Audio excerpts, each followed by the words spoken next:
India's largest digital media network Suman టీవీతో చేతులు కలపండి. ఫ్రాంచైజ్ ద్వారా లోకల్ మీడియా పార్ట్నర్ అవ్వండి.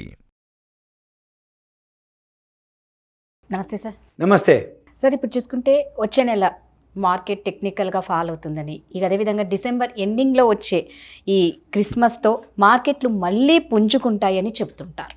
ఏమంటారు మరి వాటి గురించి? ఎప్పుడైనా కానీ ఈ క్వార్టర్లీ రిజల్ట్స్ వస్తుంటాయి. 4 క్వార్టర్లు ఉంటాయి మనకి.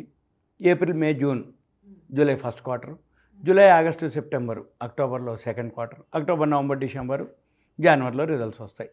ఈ జనరల్గా ఈ డిసెంబర్లో ఏం జరుగుద్ది అంటే ఇయర్ ఎండ్ ఉంటుంది, క్రిస్మస్ వస్తుంది, హాలిడేస్ వస్తాయి. ఇక్కడ మనం గమనించాల్సింది ఏంటంటే క్యాలెండర్ ఇయర్ అని ఉంటుంది. ఈ క్యాలెండర్ ఇయర్ ఏంటంటే ఫైనాన్షియల్ ఇయర్ అంటాం మనం దాన్ని. క్యాలెండరు ఫైనాన్షియల్ ఇయర్ అంటే మన ఇండియా గవర్నమెంట్ ప్రకారం ఏప్రిల్ టు మార్చి మన ఫైనాన్షియల్ ఇయర్. కానీ వరల్డ్ మొత్తం జనవరి టు డిసెంబరు ఫైనాన్షియల్ ఇయర్. అంటే వాళ్ళ క్యాలెండరే ఫైనాన్షియల్ ఇయర్ అనమాట. మనకు వచ్చేటప్పటికి ఏప్రిల్ టు మార్చి.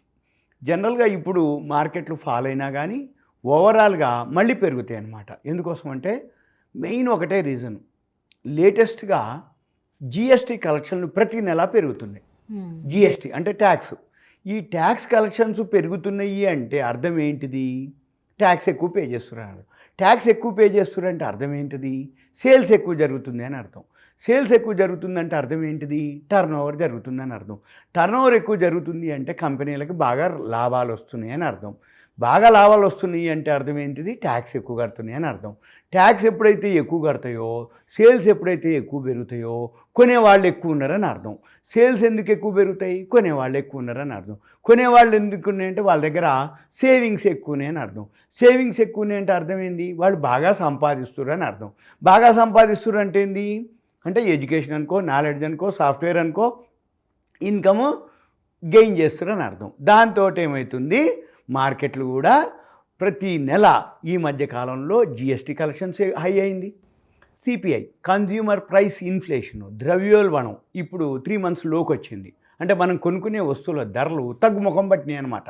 అది 3 నెలల లోకి రావటం జరిగింది. వీటితో పాటు షేర్ మార్కెట్లో మ్యూచువల్ ఫండ్స్ అకౌంట్లు కానీ, కొత్త డిమాట్ అకౌంట్లు కానీ లక్షల్లో యాడ్ అయిపోతున్నాయి. ప్రతి నెలకి యాడ్ అయిపోతున్నాయి. అంటే సేవింగ్స్ చేసేవాళ్ళు ఎక్కువ మంది జరిగారు. కాబట్టి మార్కెట్ పడేది కొంచెం, పెరిగేది ఎక్కువ. ఇంకొకటి, ఎక్కడో ఒక దగ్గర ఏదో ఒక ప్రాబ్లం అంటే ఏంది? వారనో, లేకపోతే ఎకానమీ అనో, లేకపోతే ఆర్థిక వ్యవస్థ అంతగా లేదని. ఇప్పుడు అమెరికా అనగానే ఇన్ఫ్లేషన్ పెరుగుతుంది, వడ్డీ రేట్లు పెంచాలని న్యూస్ ఉంటుంది. అయితే సేఫ్గా ఉన్నది ఎవరయ్యా అంటే ఇప్పుడు వరల్డ్ మొత్తంలో చూస్తే ఇండియా ఒకటే కనబడుతుంది. ఏ విధంగా చూసినా. అంటే ఏంటిది? ఎకానమీ విషయంలో కానీ, మిగతా మిత్రత్వం కానీ, మిగతా దేశాలతోటి. ఇప్పుడు సపోజ్ రష్యా ఉక్రెయిన్ వార్ వచ్చింది, మనం రష్యాతోటి మిత్రత్వం ఉంటుంది, అమెరికాతోటి కూడా ఉంటుంది. ఇప్పుడు మొన్న మన దగ్గర G20 అవి సమ్మిట్లు జరిగినాయి. అంటే ఏంది? అమెరికా వాళ్ళు వస్తారు, మళ్ళీ మిగతా దేశాల వాళ్ళు కూడా మనతోటి ఉంటారు, మళ్ళీ మన వాళ్ళు కూడా పోవటం జరుగుతుంది. అంటే ఏంది? మనం ఎవరితోటి శత్రుత్వం ఉండదు, ఎవరితోటి మిత్రత్వం ఉండదు, అట్లని తటస్థంగా ఉంటాం. అంటే ఏంది? మన పని ఎంతసేపు మన వరకే లెక్కలు మనే. కాబట్టి మన మార్కెట్కి దోఖా అనేది లేదు ఇప్పట్లో. ఎందుకోసము అంటే గవర్నమెంట్ పాలసీలు అనుకోండి, గవర్నమెంట్ ఏవైతే చేసేటటువంటి ఇంప్లిమెంటేషన్స్ కానీ అవన్నీ. ఇంకా ఒకటి, ఇప్పుడు మళ్ళీ ఎలక్షన్స్ ఉన్నాయి. ఈ ఎలక్షన్స్ ముందు ఇవన్నీ కూడా ఏదైతే లిబరల్గా ఉంచుతారు, ఈ లిబరల్గా ఉంచడం వల్ల ఏమవుతుంది? మార్కెట్లో ఏవైతే అంటే సబ్సిడీ లాంటివి, రాయితీ లాంటివి, లేకపోతే ఏవైతే బెనిఫిట్స్ లాంటివి ఏవైతే ఉన్నాయో అవన్నీ కూడా ఎక్కువ శాతం ఇంప్లిమెంటేషన్ ఉంటుంది.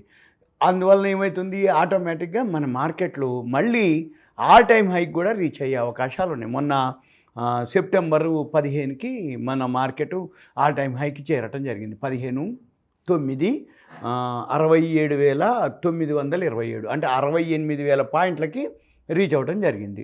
ఇప్పుడు మళ్ళీ ఆల్మోస్ట్ ఆల్ కొంచెం దగ్గరలోనే ఉన్నాం. అంటే ఇప్పుడు 66,000 చిల్లర ఉన్నా కానీ మళ్ళీ ఆల్ టైమ్ హై కూడా దాటే అవకాశాలు కూడా కనపడతాయి. ఈ మధ్య కాలంలోనే జరుగుతుంది. అంటే ఇప్పుడు ఎట్లుందంటే 66,000 చిల్లర ఉన్నప్పుడు ఏది బాంబే సెన్సెక్స్ 1,000-1,200 పాయింట్లు పెరగటం కానీ తగ్గటం కానీ ఒక అనమాట. అంటే ఏంటి?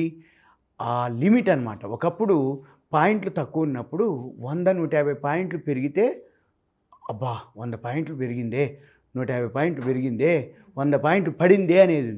ఇప్పుడు 100, 150, 200 నెగ్లిజిబుల్ అనమాట. 1000, 1200 ఇట్లా దాన్ని జర్నీ అనమాట. ఇట్లా పెరగటం మొదలు పెడితే 1000, 1200 పెరుగుద్ది. పడ్డా కూడా 1000, 1200 పాయింట్లు పడటం అంటే ఏంది, అంత బిజినెస్ జరుగుతుంది, అంత టర్నోవర్ జరుగుతుంది. కాబట్టి మళ్ళీ ఆల్ టైమ్ హైకి రీచ్ అయ్యే అవకాశాలు కూడా కనబడుతున్నాయి. ఏ విధంగా చూసినా మన మార్కెట్లకి పెద్దగా ఏమీ జరగదు. కాకపోతే మనము జాగ్రత్తగా ఉండాలి. రిజల్ట్స్ వచ్చే టైం ఇప్పుడు, రిజల్ట్స్ వస్తున్నాయి. ఆ రిజల్ట్స్ని బట్టి మనము అబ్జర్వ్ చేయాల్సి ఉంటుంది. అయితే టెక్నికల్గా ఫాలో అవటం కామన్, అది పడుతున్నాం. ఎందుకోసం అంటే ఈ టెక్నికల్ అనేది ఇప్పుడు చాలా వరకు ఈ ఫీచర్స్ అండ్ ఆప్షన్స్ బాగా జరిగింది. రోజు ఏదో ఒకటి ఓపెన్, ఏదో ఒకటి క్లోజ్ ఉంటుంది. ఇప్పుడు మండే ఒకరోజు, ట్యూస్డే ఫైనాన్షియల్ నిఫ్టీ క్లోజింగ్ అంటారు, వెన్స్డే ఫైనాన్షియల్ నిఫ్టీ ఓపెనింగ్ అంటారు, థర్స్డే వచ్చేటప్పటికి నిఫ్టీ బ్యాంక్ నిఫ్టీ క్లోజింగ్ అంటారు, ఫ్రైడే వచ్చేటప్పటికి నిఫ్టీ బ్యాంక్ నిఫ్టీ ఓపెనింగ్ అంటారు. మళ్ళీ మంత్ వచ్చేటప్పటికి స్క్రిప్ట్స్ ఉంటాయి, షేర్స్, అవి మంత్లీ ఎక్స్పైరీలు అంటారు, వీక్లీ ఎక్స్పైరీలు అంటారు. ఇప్పుడు మళ్ళీ మన మార్కెట్ టైమింగ్స్ ఎక్స్టెండ్ చేయడం జరుగుతుంది. అప్పుడు ఏమవుతుంది, ఇంకా అవేర్నెస్ ఎక్కువ ట్రేడింగ్ చేయటం, వీటన్నిటితోటి ఫాలో అయ్యేది కొంచెం పెరిగేది ఎక్కువైతుంది. ఇప్పుడు మళ్ళీ ఆల్ టైమ్ హైక్ కూడా నెక్స్ట్ కొద్ది రోజుల్లోనే మళ్ళీ మనం చూస్తాం. మార్కెట్ మాత్రం ఓవరాల్గా అయితే పడ్డప్పుడల్లా వాల్యూ ఉన్న కంపెనీలు కనుక చూసి కొనుక్కుంటే safe. Thank you so much. Suman TV ప్రేక్షకులకు ధన్యవాదాలు. Thank you.